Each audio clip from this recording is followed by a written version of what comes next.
viens no kritērijiem, kāpēc vispār izvēlējās šo ražotāju, bija, ka tā kā īsie termiņi. Tā kā tu nosaki, man vajag dzeltenas kurpes uz pirmdienu. Tikai Armāns var man sagādāt dzeltenas kurpes. Bet patiesībā es ar Armānu noslēdzu līgumu. Viņš saka, zini kā, Julija, man vēl patiesībā nav izēvielas iepirktas. Varbūt mēs varētu uz nākamo pirmdienu pārcelt. Nu labi, Armān. Bet tajā pat laikā, piemēram, Jānis bija gatavs man pēc mēneša viņas pagatavot. Bet Jānis taču es neizvēlējos, jo Armāns teica, ka pirmdien. Un tā Armāns pārceļ tos termiņus, un jau ir nevis mēnesis, bet 2 mēneši, jā. 2, 3, 10. Bet Armāns ir uzvarējis. Un pēc tādu principu arī dēļ šī arī attiecīgi ierēdnis tika sodīts par šādu tēmu spēlēšanos, bet es domāju, ka tur apakšā ir kaut kas daudz nopietnāks nekā vienkārši termiņu pārcelšana.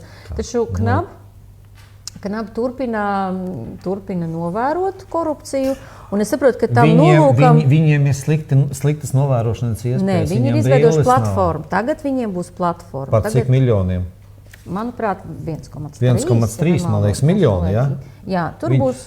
Tas ir, zini, kā optikas veikalā. Es jau varu iet optikas veikalā un nopirkt lētāk. Nē, mēs iesim tajā pašā dārgākajā, platformu uzreiz ņemsim kaut ko tādu, lai tiešām redzētu, kas notiek.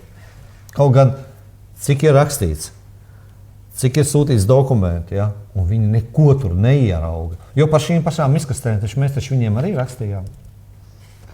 Es saprotu, ka viņi... Mēs jau sākām, citreiz es jau sāku, man liekas, kaut kur es dzirdēju jau tādu ņirgāšanos, ja, ka viņiem vajag brīlis nopirkt, ka viņiem vajag, viņi arī nedzird, ja, kad vajag viņiem tur aizbāšanas, tur aiziet varbūt pie daktari un pārsteigties visu to.